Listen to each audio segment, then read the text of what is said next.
I just want to start this video off by saying that the Chicago Bulls are back, baby. Ho, ho, brother, ho, whoa, whoa, whoa, now. You got too much dip on your chip. What's good, everybody? It's your boy Young, and I'm back, man. It feels so good to be able to say that again. I haven't dropped a video, an analyst video, in forever, man. I feel like it's been forever. First and foremost, I just want to say thank you to everybody that's been keeping up with my Twitch.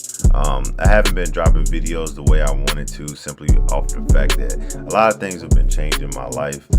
My new job kind of took up all of my free time, and as far as any other free time that I have, I'm pretty much sleep. You know what I'm saying? I'm pretty much sleep.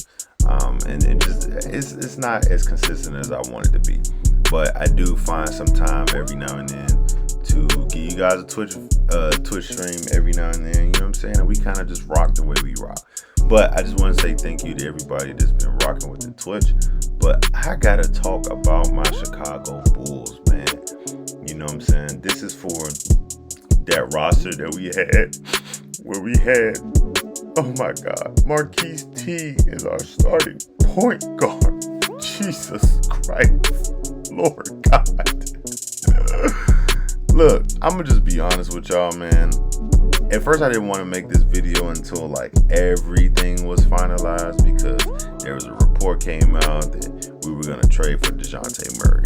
Then there was a report that came out that we was gonna get Michael Carter Williams. Then there was a report that came out that we was about to get what's his name?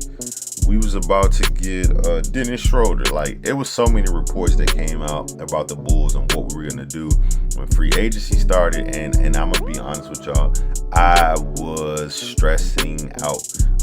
First and foremost, if y'all didn't realize, the Bulls have been making some key moves the last, I want to say, 6 months or 8 months of the NBA year.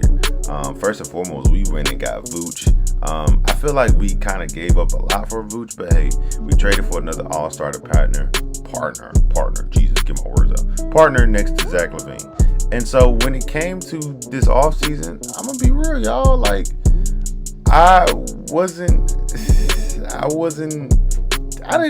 know, y'all. I really didn't know where I was going to go as far as like mindsets of what the roster was going to look like. I didn't know. I'm going to be real with y'all. I really didn't know.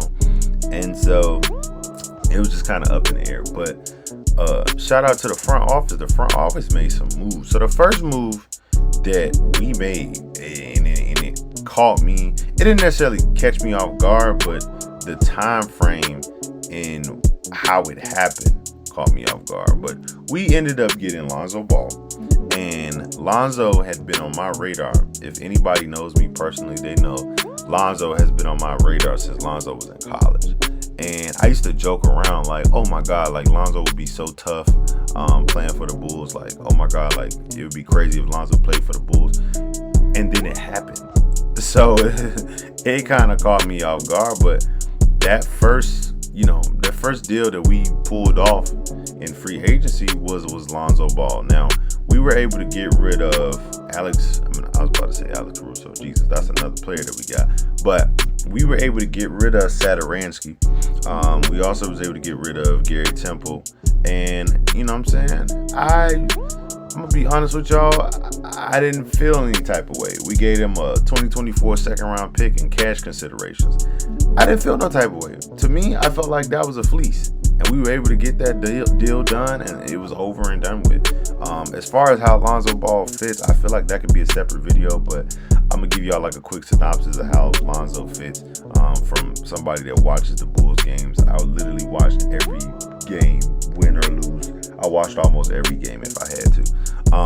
And so as far as what we needed a playmaker. We needed somebody that can take that ball pressure off of Zach LaVine and kind of get the ball out of his hand and turn him into a pure, I guess, off-ball scorer. Like somebody that didn't always have to have the ball in his hand to help us win games. And I think that's going to allow Zach to be even more efficient. Like Zach gave us 27 on 50, 40, 80 plus shooting percentages. Like that's crazy by being a primary ball handler. But another thing that we needed was perimeter defense. We sucked in defense. Even though we wasn't really that bad when it came to defensive win shares and stuff like that, we were bad, if that makes sense. But Lonzo gives us perimeter defense. Lonzo gives us playmaking, and Lonzo actually gives us shooting. And that's something that we needed from every position based on what we got. And we got shooting. Lonzo Ball really turned it around this year. And I was excited to get Lonzo Ball. I'm telling you, I was excited. And then the second move that we made was to get Alex Caruso. Now, I'm gonna be honest with you. The initial move, I didn't necessarily know how I felt. I should have recorded, like I said, I should have recorded my initial reaction, but I couldn't do that because, first of all, my initial reaction, I was at work. And so my new job, I can't really have my phone out like that. And so I didn't necessarily know how to react.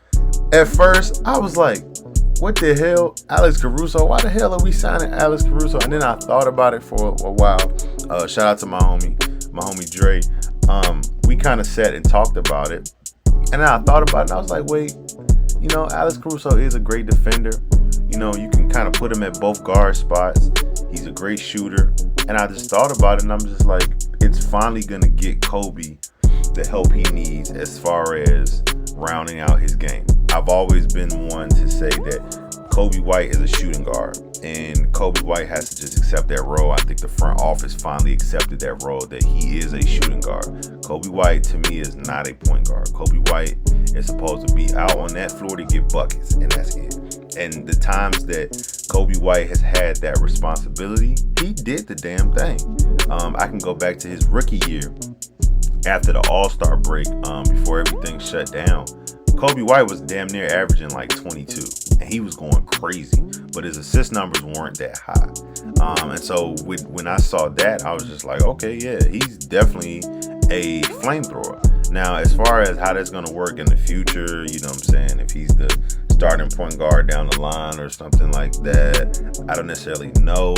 I could potentially see him, down the line asking for a trade and going to another team and turning up, you know what I'm saying? Like for Kobe White, I feel like his ceiling is like a Kemba Walker, and his floor is like a Lou Williams, because he's too good to make him just like a Jordan Clarkson. I feel like he could potentially be better than Jordan Clarkson, but he'd still be in a six-man role.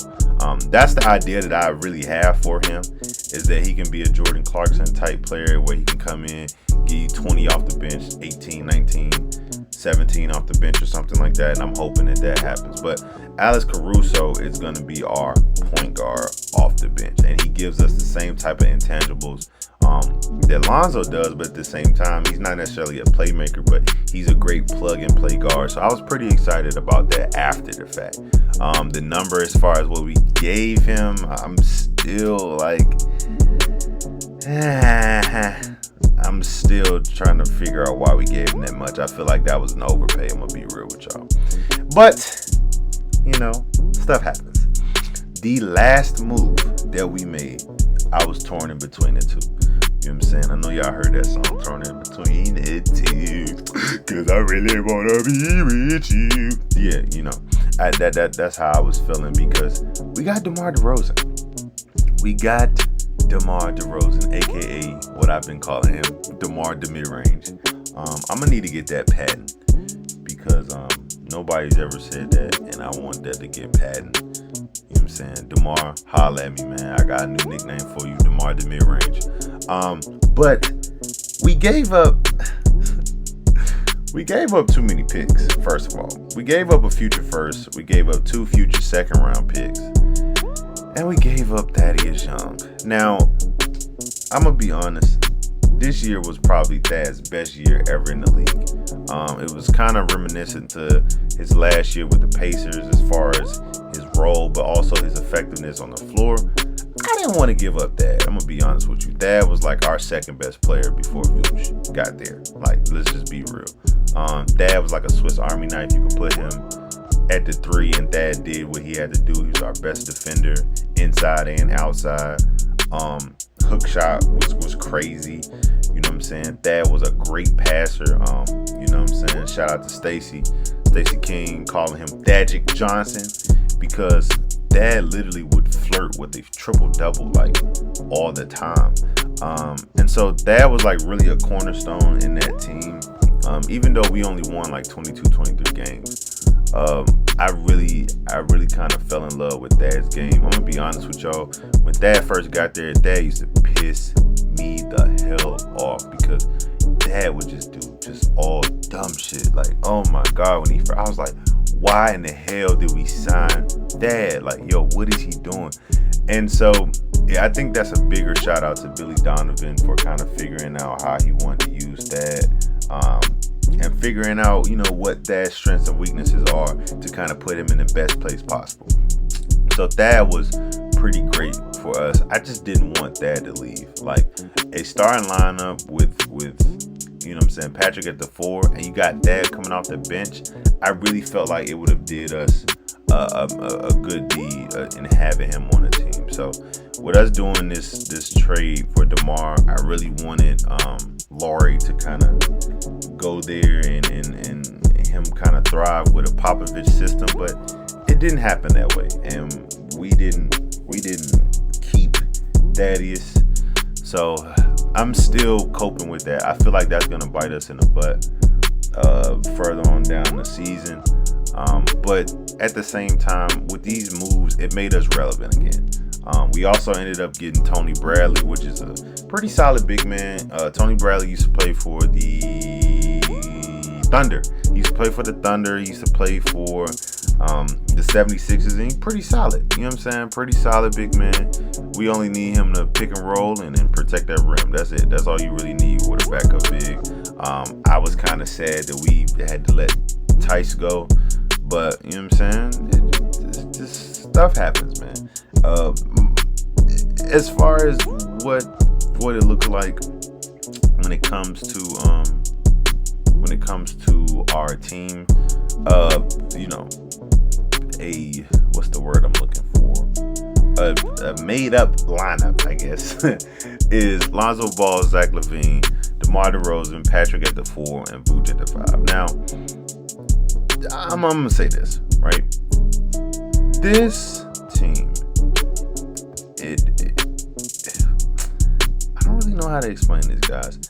This team makes the Bulls relevant again. It definitely does. It gets people talking. It gets, people excited about. Well, it gets me excited about looking at my Bulls team, because this is the most fun I've ever seen as far as like off season being on the Bulls since Pau Gasol. Like, Pau Gasol is the last big name free agent that we've had. You know what I'm saying? And so it just feels good to be able to get a point guard that everybody wanted, a point guard that I wanted. And then we ended up getting another All-Star. So now we have 3 All-Stars on the team. Even though, DeRozan hasn't been an All-Star in a while. Vooch was just an All-Star. And Zach just became an All-Star. And then we have a great floor general at point guard. Like, honestly, I'm just excited about this team. Now, my actual expectations, and I'm going to just, fold this video up. My actual expectations, I think we get a 5 to 7 seed off the simple fact that even though we signed good perimeter defenders and Alex Caruso, Lonzo Ball, we still got Troy Brown, who's a great defender. We got Patrick, who can kind of play that tweener role. And then we got Troy Brown on the bench, who can play some defense. Zach has made strides to play defense. Vooch is not necessarily a defender.